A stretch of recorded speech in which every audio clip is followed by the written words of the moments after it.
Едно турне по принцип изисква голямо планиране. Това се планира може би от година и половина назад. Но първото нещо, което трябва да се реши винаги е репертуара, защото това е най-важното. Какво ще свириш на тази публика, особено на моята публика, която даже по принцип вярва на мене и идва на концерта без да знае какво ще свира. И това изисква доста много мислене, доста много планиране, но този път исках нещо да донеса в България, което е още по-специално, още по-космополитно. И в един момент се спрях на филмова музика, защото филмовата музика, тя е навсякъде. Са и в България, и в Китай, и в Япония. Моите всички проекти по принцип са в цял свят, така че на мен ми трябва нещо, което е конвертируемо за всичко.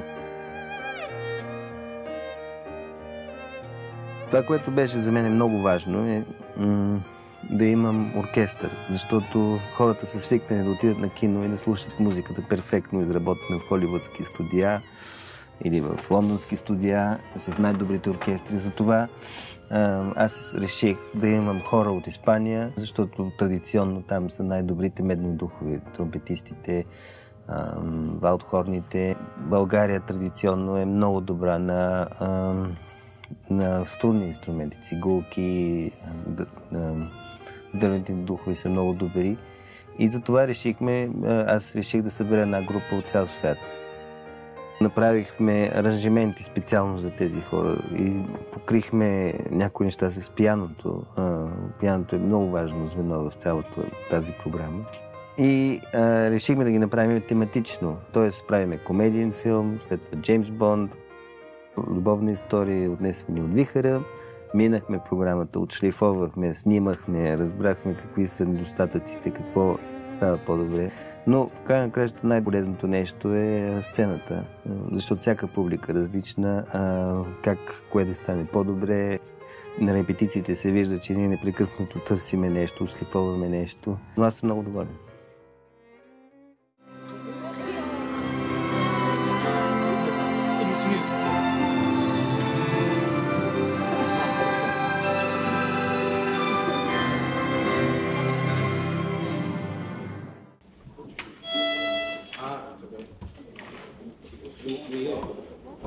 Себе оттам нататък, като направиш един канал, всичките нащракват. Първият концерт винаги е много нервен за всички нас. Не знаем точно какво може да излезе. Go from the beginning. From the beginning? Yeah, I want to hear the beginning. Hace todo el primera pieza sin solista.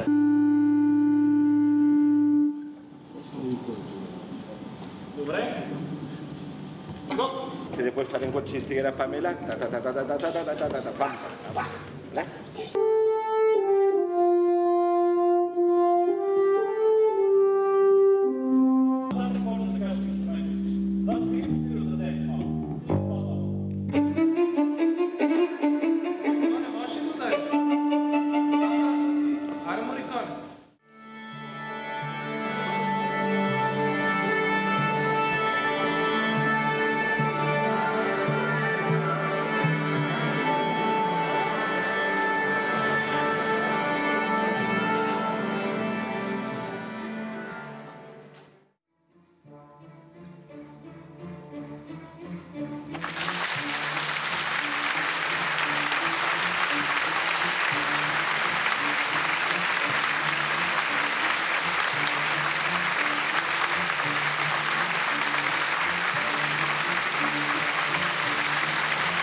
За мен акценти в турнето бяха Варненския концерт, беше нещо уникално. Тази програма показа, че няма значение колко е голяма публиката, защото там имаха 3000 човека, огромна зала, неуютна зала за класическа музика. Но там наистина стана страхотен концерт, след което пък Добрич се оказа съвсем другата крайност, съвсем малка зала, много камерна, но също работят аранжиментите. Имахме Самоков спортна зала, където е пак огромен хамбар. Днеска сме в Пловдив, след това в НДК, когато сме също. Ние се адаптираме. Това е Това е положението. Всички фенове бяха страхотни, но разбира се, с такава хубава музика имаш вече доста преднина. Благодаря, Вълка!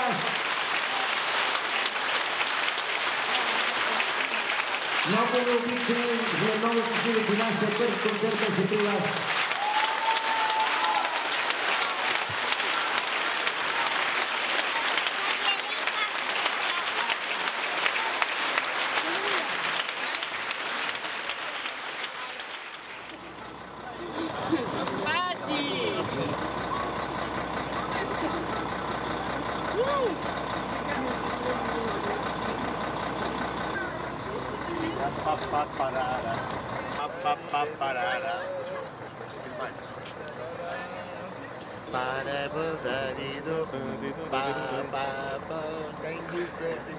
Бързо!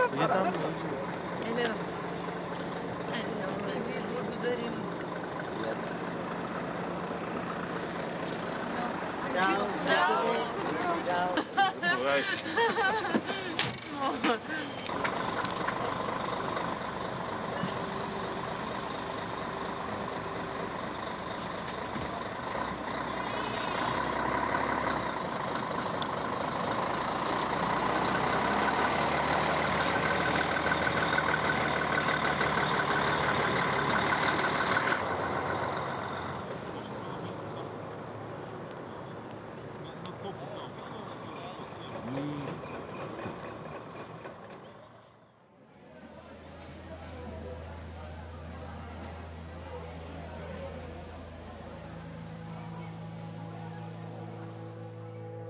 Никога не сме имали толкова много публика. В София два пъти е напълнен НДК. В Варна обикновено свириме в 800 човека. Тази година бяха 2700.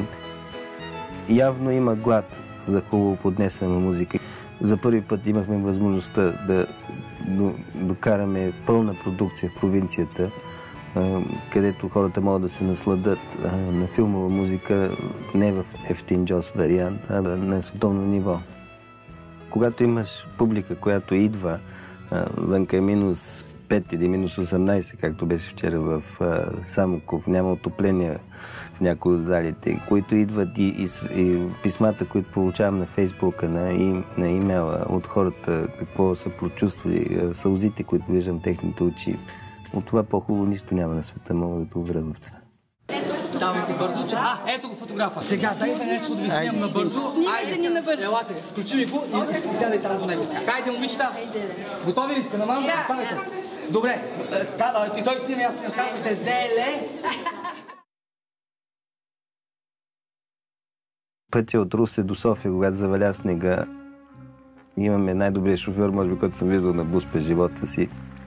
Когато трябваше да надминем някъде около 10 тира, които бяха паркирали и нямаше къде да ги минем и валеше сняг с пълна сила. Слава Богу, че имахме доста вино, с което аз бързо реших да успокоя нашите испански гости, които не са виждали много често сняг.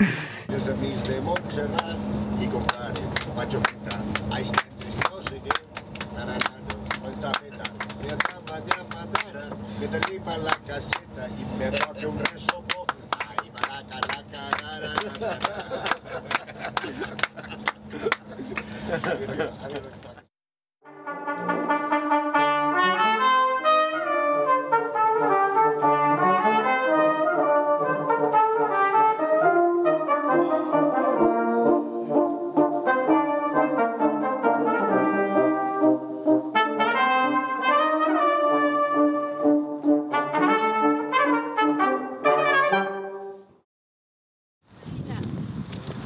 Mariana, not Maria. Mariana!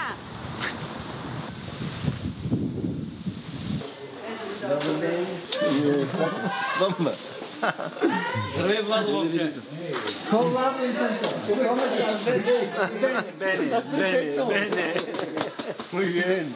El abuelo. Julio, ¿pones eso? Julio.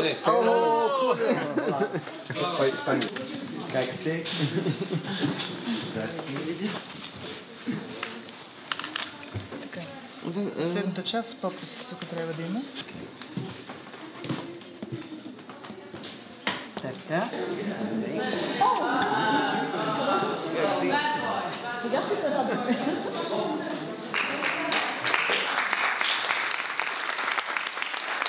Аз трябва да ви кажа, че в момента наистина много се вълнувам, защото за нас е чест, че Васко Василев, посланника на нашата българска култура из целия свят, ще носи този документ, който ние му издаваме. И дано, не само цигулката, но и малко тази диплома ти помогне за нещо повече още.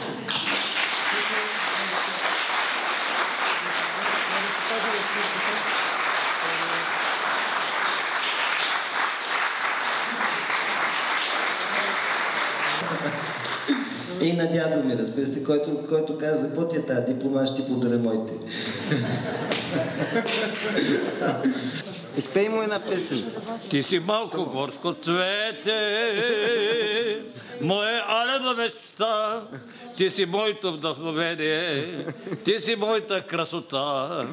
Други любиш, той го зная, друг сърцето ти плени, но да знаеш как страдая, как живота ми тежи.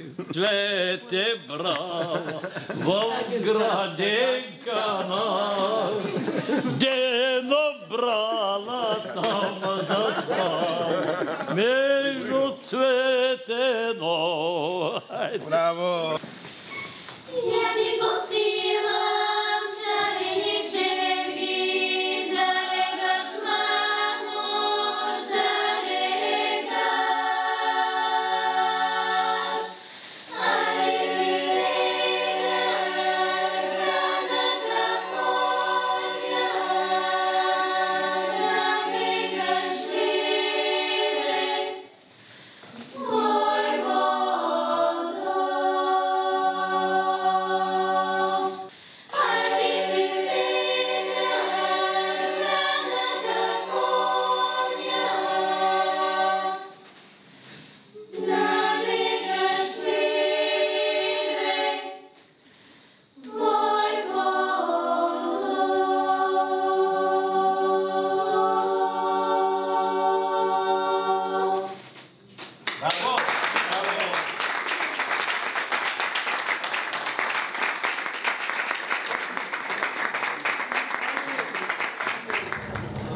Chairman. This is the chairman. Моята идея е да сме като цигански катун, който пътува заедно и всички са заедно. Ако можех да си позволя винаги да сме така, би било най-хубаво, но за съжаление не. Но се стараем винаги да са най-близките ни хора до нас. Татко, може ли да вземете мама с вас?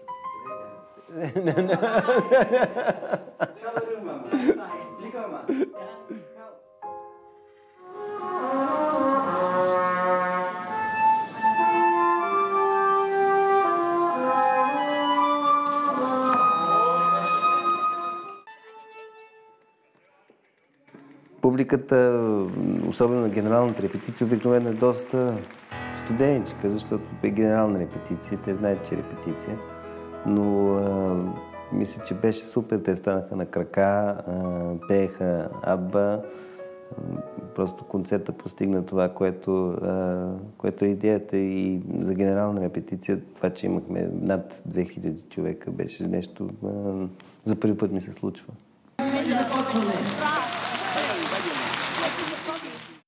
Цигулката, разбира се, че е най-важното нещо за мен, защото това е моя глас. Аз не мога да пея цигулката до моето сърце. Цигулката е моя характер, всичко. Моята цигулка е над 300 години. Когато я намерих, накрая ми трябваше поне, може би, 2-3 години, за да мога да свикна към нея, да мога да наложа своето, това, което искам да извадя от нея. И е много интересно сега, защото тя е толкова вярна, много по-вярна от жена, от приятел, от всичко. Винаги е с мен, никога не ме предава, макар че на 308 години ходи много рядко на доктор, аз се пращам от време на време на доктор. Това, което мога да извада от тази цигулка, по-хубаво от Страдивариус и по-хубави от Гварнери. Тя, разбира се, че е Амати и тя е част от мене, все едно е част от моята ръка.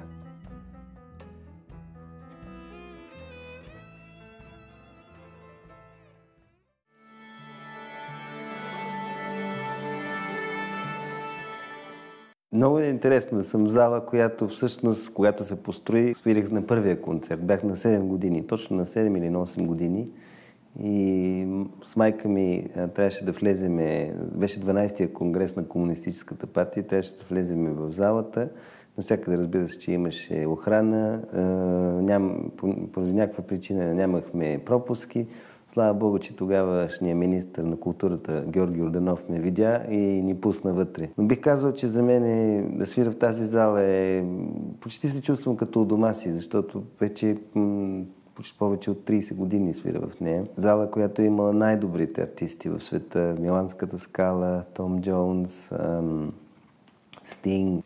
И чувството да си в препълнена зала на НДК е страхотно, защото това много народ събира тази зала. Така че аз се чувствам много щастлив да съм тук и разбира се, затова избрах и за турнето, това да е последния концерт, защото това трябва да е кулминацията на турнето, да си в София, в най-голямата зала.